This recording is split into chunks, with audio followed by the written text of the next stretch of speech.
Salam para guru hebat, bersama saya Sony Dani Karundeng, calon guru penggerak angkatan ke-7 SMP Kesenian Bandung. Kesempatan ini saya akan menyampaikan refleksi filosofis pendidikan nasional Ki Hajar Dewantara. Mari kita menyimak bersama. Baik, bersama saya Sony Karundeng, calon guru penggerak angkatan ke-7 SMP Kesenian Bandung, lewat refleksi filosofis pendidikan nasional Ki Hajar Dewantara. Ki Hajar Dewantara mengatakan bahwa pendidikan diartikan sebagai tuntunan dalam hidup tumbuhnya anak-anak. Maksud pendidikan yaitu menuntun segala kodrat yang ada pada anak agar mereka dapat mencapai keselamatan dan kebahagiaan yang setinggi-tingginya, baik sebagai manusia maupun sebagai anggota masyarakat. Ada 4 konsep pendidikan Ki Hajar Dewantara yang saya temukan. Pertama, pendidikan harus berpihak pada anak dalam mencapai kemerdekaan belajar. Suatu naluri pendidikan di mana adanya keinginan atau kecakapan tiap-tiap manusia untuk mendidik anak-anaknya agar selamat dan bahagia. Berikutnya, pendidikan merupakan poros perubahan atau pergerakan dalam proses relevansi atas kodrat alam dan zaman, serta merupakan tempat persemaian benih kebudayaan. Dan pendidikan yang menuntun dengan menggunakan peralatan pendidikan yang tepat. Serta pendidikan tidak lepas dari peran keluarga, sekolah, dan masyarakat atau kita kenal dengan trisentra pendidikan. Nah, apa yang saya refleksikan dari keempat hal ini yakni, pertama, sudahkah panggilanku bermanfaat, memberikan selamat dan bahagia? Seakan menjadi sebuah perenungan yang diyakini akan terus hidup dan mewarnai pengalaman saya sebagai pendidik. Ki Hajar Dewantara dengan naluri pendidikan mengatakan bahwa keinginan atau kecakapan tiap-tiap manusia untuk mendidik anak-anaknya agar selamat dan bahagia jelas sangat merubah paradigma saya untuk terus menyadari bahwa profesi yang saya emban ini bukan sekedar sebuah profesi, tapi sebuah panggilan yang sangat bernilai mulia. Karena panggilan ini tidak hanya sekedar bergantung pada media yang dipakai, seperti kapur, alat tulis, buku pelajaran, laptop, atau peralatan gawai lainnya, di mana dalam kondisi pandemi seakan menjadi yang paling utama. Tapi bagaimana peralatan pendidikan yang sangat bernilai penting itu berupa memberi teladan atau contoh, melakukan pembesaan yang juga dapat ditiru oleh para peserta didik, menyajikan pengajaran yang bermakna dan inspirasi, bahkan memberi instruksi atau perintah yang dapat dilakoni, menunjukkan perilaku yang bernilai dan selamat, serta menularkan pengalaman lahir batin yang diharapkan dapat diresapi dan dilakoni. Sungguh, ini pasti mendatangkan selamat dan bahagia. Dan berikutnya, dari saya, sebagai pendidik, kita harus menuntun murid untuk mengembangkan diri mereka sesuai kodrat dan potensi mereka dengan kasih sayang yang tulus tentunya. Bersedia menampingi, merawat, dan menjaga lewat doa dan harapan. Mengembangkan pola pikir Among yang menghadirkan nilai budi pekerti, dihormati dan menghormati, dan mampu mengelola serta mengembangkan kemampuan sosial emosional dengan murid.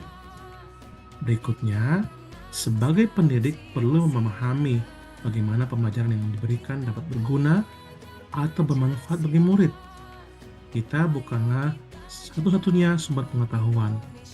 Kita dapat berperan sebagai fasilitator atau mentor yang memberikan contoh teladan bersama mereka dalam proses pembelajaran yang bermakna dan menginspirasi, dan mendorong mereka dalam mengembangkan seluruh potensi yang dimiliki seperti kecerdasan rasa, karsa, cipta, dan karya agar murid menjadi manusia seutuhnya. Berikutnya, Ki Hajar Dewantara mengatakan bahwa menghidupkan, menambah, dan menggembirakan perasaan kesosialan tidak akan dapat terlaksana jika tidak didahului oleh pendidikan diri. Karena inilah dasarnya pendidikan budi pekerti yang akan dapat menimbulkan rasa kemasyarakatan atau rasa sosial yang tinggi. Lewat keluarga tentunya merupakan bagian utama yang wajib mendidik budi pekerti dan laku sosial yang dipenuhi kasih sayang, dukungan doa, dan tolong-menolong. Juga lewat alam perguruan, di mana sekolah hadir dalam proses perubahan yang memanusiakan manusia, serta lewat komunitas masyarakat yang membukakan prinsip kolaborasi, gotong royong, dan menghargai keragaman. Nah, peran dari tersentra pendidikan sangatlah penting dalam membawa budaya budi pekerti dan mewujudkan pendidikan yang holistik dan seimbang tentunya. Apakah tantangan? Pasti. Tantangan yang saya lihat pertama, di masa pandemi ini adanya learning loss dan bagaimana murid mengadaptasi lingkungan sosial yang baru.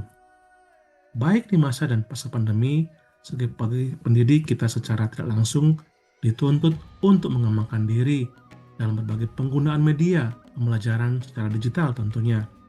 Kita seringkali merasa nyaman dengan metode ajar kita termasuk standar penilaian yang kita pakai. Namun, murid seringkali punya cara sendiri untuk memahami materi. Sebagai pendidik, ini kesempatan kita memahami karakteristik anak, di mana mereka dapat mengekspresikan diri mereka dan tentu merefleksikan pemahaman yang mereka dapatkan dari pengalaman belajar dan evaluasi diri tentunya. Hal ini tidak sekedar meningkatkan aspek pengetahuan murid, tapi juga aspek sosial emosional anak dalam menyikapi adaptasi lingkungan sekolah. Nah, sebagai pendidik tentu kita tidak saja terpaku pada cara dan metode, tapi bagaimana memaksimalkan sistem AMONG di mana pendidik dapat memberi teladan dalam budi pekerti, memberikan semangat dorongan, berkreasi, dan berperan sebagai penuntun, sehingga setiap anak menjadi manusia yang merdeka batinnya, pikirannya, dan merdeka tenaganya. Berikutnya tantangan yang saya lihat, kesadaran dalam mewujudkan merdeka belajar di abad 21. Sebagai pendidik, perlu memahami bagaimana pembelajaran yang diberikan dapat berguna atau bermanfaat bagi murid dan bagaimana dihubungkan dengan kehidupan murid sendiri. Kita bukanlah satu-satunya sumber pengetahuan. Kita dapat berperan sebagai fasilitator yang menempatkan murid menjadi subjek atau individu aktif dalam proses pembelajaran. Nah, sebagai pendidik, cara tentunya agar kita tidak terlena dan nyaman terhadap perubahan zaman, yakni menjadi pembelajar sepanjang hayat dengan terus meningkatkan kapasitas pengetahuan kita, sikap, keterampilan kita sebagai fasilitator pembelajaran bagi murid sesuai kodrat alam dan zamannya, dan tentu membawa mereka untuk terus membangun konteks diri serta identitas budaya dan bangsa yang menghargai keberagaman. Bapak Ibu, saya teringat dengan sebuah kutipan puisi yang mengatakan, 100 tahun dari sekarang, orang tidak akan tanya seberapa banyak uang yang kamu miliki di rekening bank, seberapa bagus dan besar rumah yang kamu miliki, seberapa mewah mobil yang kamu kendarai dan miliki. Tapi dunia akan menjadi berbeda, karena saya menjadi seorang yang sangat penting dalam hidup seorang anak. Untuk kita yang terpanggil dengan profesi yang disebut sebagai guru, pendidik, mentor, pengajar, sudahkah panggilan kita ini menjadi selamat dan bahagia? Sehingga peran kita bersama menumbuhkan manusia yang belajar merasakan atau surti rasa, belajar memahami arti atau karsa, belajar melakukan bukti atau rasa, belajar hidup bersama bakti atau dumadi nyata untuk melayani dan mengangkat ilmu yang bermanfaat, bahagia, dan selamat. Demikian hasil refleksi saya. Semoga menjadi bagian penting untuk bekal kita ke depan nanti bersama-sama. Salam sejahtera semua.